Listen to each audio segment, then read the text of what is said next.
neighbors, Miss Goff here. Wanted to hop on and continue our read aloud, Nancy Drew and the Hidden Staircase. We're going to pick back up at chapter 16. The chapter title is Sold. "Oh, Nancy, I hope we meet a police officer," said Helen Corning. "If Gomber is a kidnapper, he may try to harm us if we do catch up to him." "We'll have to be cautious," Nancy admitted, "but I'm afraid that we're not going to meet any policemen. I haven't seen one on these roads in all the time I've been here." Both girls watched the car ahead of them intently. It was near enough for Nancy to be able to read the license plate number. She wondered if the car was registered under Gomber's name or someone else's. If it belonged to a friend of his, this fact might lead the police to another suspect. "Where do you think Gomber's going?" Helen asked presently. "To meet somebody, maybe?" "Well, perhaps, and he may be on his way back to River Heights." "Not yet," Helen said, for at this moment, Gomber had reached a crossroads and turned a sharp right. "The road leads away from the River Heights, but it does lead past Riverview Manor," Nancy replied tensely as she neared the crossroads. Turning right, the girls saw Gomber ahead, tearing along at terrific speed.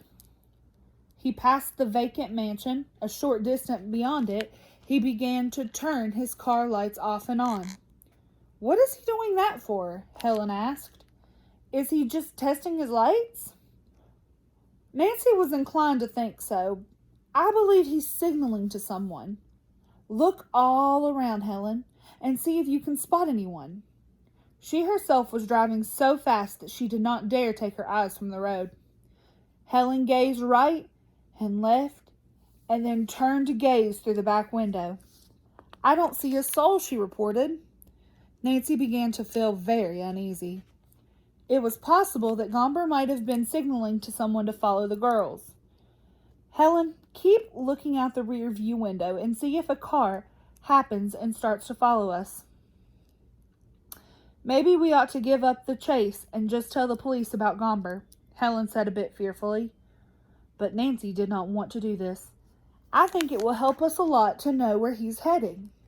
She continued the pursuit, and several miles farther on came to the town of Hancock. "Isn't this where that crinkly-eared fellow lives?" Helen inquired. "Yes, that's my guess, that Gomber is going to see him." Nancy reminded her friend that the man was reported to be out of town, presumably because he was wanted by the police on a couple of robbery charges. Though Hancock was small, there was a great deal of traffic on the main street. In the center of the town, at an intersection, there was a signal light. Gomber shot through the green, but by that time, Nancy reached the spot and the light had turned red. "Oh dear," she fumed. "Now I'll probably lose him." In a few seconds, the lights changed to green, and Nancy again took up her pursuit. She felt that at this point it was futile. Gomber could have turned down any number of streets, or if he had gone straight through the town, he would now be so far ahead of her that it was doubtful she could catch him. Nancy went on, nevertheless, for another 3 miles. Then, catching no sight of her quarry, she decided to give up the chase. "I guess it's hopeless, Helen," she said. "I'm going back to Hancock and report everything to the police there. I'll ask them to get in touch with Captain Roslin and Captain McGinnis." "Oh, I hope they capture Gomber," Helen said. "He's such a horrible man. He ought to be put in jail just for his bad manners." Smiling, Nancy turned the car and headed back for Hancock. A woman passerby gave her directions to police headquarters, and a few moments later Nancy parked in front of it. The girls were inside the building. Nancy told the officer in charge who they were, then gave them full details of the recent chase. The officers listened attentively, then said, "I'll telephone your River Heights captain first. And please alert your own men and the state police," Nancy requested. He nodded. "Don't worry, Miss Drew. I'll follow through from here." He picked up his phone. Ellen urged Nancy to leave immediately. While you were talking, I kept thinking about Gomber's visit to Twin Elms. I have a feeling something may have happened there. You remember what a self-satisfied look Gomber had on his face when we saw him come out of the driveway? You're absolutely right, Nancy agreed. We'd better hurry back there. It was a long drive back to Twin Elms, and the closer the girls got to it, the more worried they became. Miss Flora was already ill, Helen said tensely, and Gomber's visit may have made her worse. On reaching the house, the front door was opened by Aunt Rosemary, who looked pale. I'm so glad you've returned, she said. My mother is much worse. She had a bad shock, and I'm waiting for Dr. Morrison. Miss Hayes' voice was trembling, and she found it hard to go on. Nancy said sympathetically, We know Nathan Gomber was here. We've been chasing his car, but we lost it. Did he upset Miss Flora? Yes, I was out of the house for about 20 minutes, talking with the gardener, and I didn't happen to see Gomber drive up. The cleaning woman, Lily, let him in. Of course, she didn't know who he was and thought he was all right.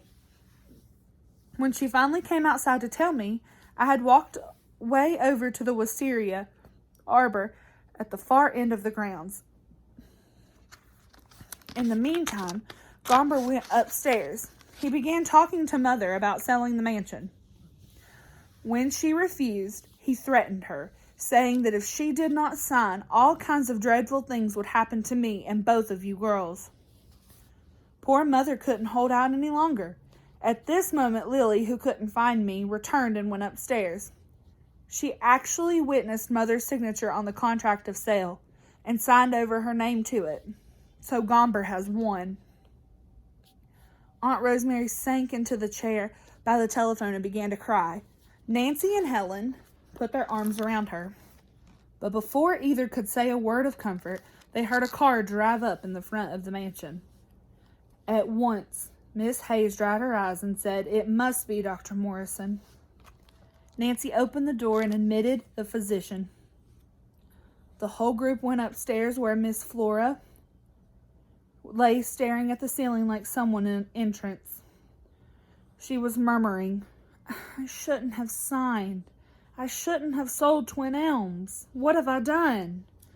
Dr. Morrison took the patient's pulse and listened to her heartbeat with a stethoscope. A few moments later, he said, Miss Turnbull, won't you please let me take you to the hospital? Not yet, said Miss Flora stubbornly. She smiled wanly. I know I'm ill, but I'm not going to get better any quicker in the hospital than I am right here. I'll be moving out of Twin Elms soon enough, and I want to stay here as long as I can. Why did I ever sign my name to those papers? As an expression of defeat came over the physician's face, Nancy moved to the bedside. Miss Flora, she said gently, maybe the deal will never go through. In the first place, perhaps we can prove that you signed under coercion. If that doesn't work, you know it takes a long time to have a title search made on a property. By then, maybe Gomber will change his mind.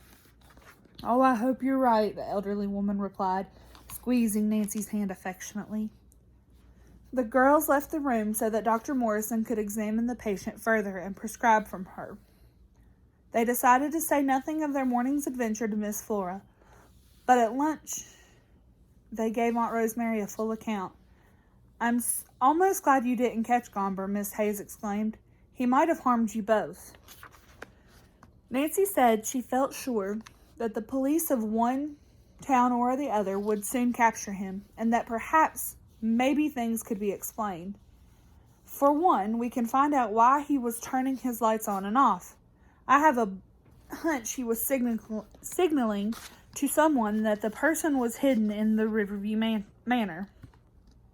You might be right, Aunt Rosemary replied. Helen leaned across the table. Do you suppose your ghost thief hides out there? I think it's quite probable, Nancy answered. I'd like to do some sleuthing in that old mansion.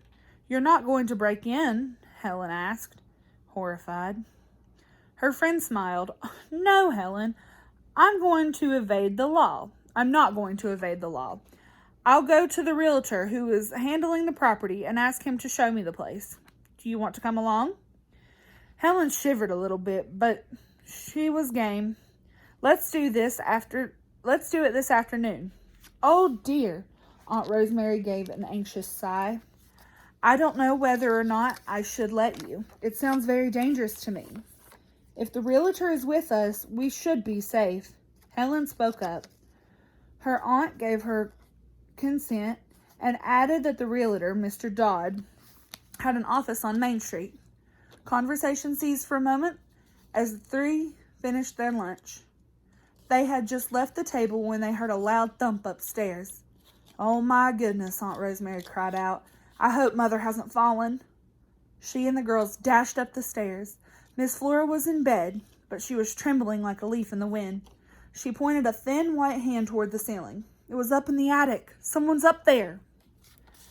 All right, friends, that's the end of chapter 16. We will continue on with chapter 17 at a later date.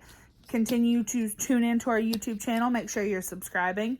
I hope you all are safe and well, and I miss you all so much. Bye, guys.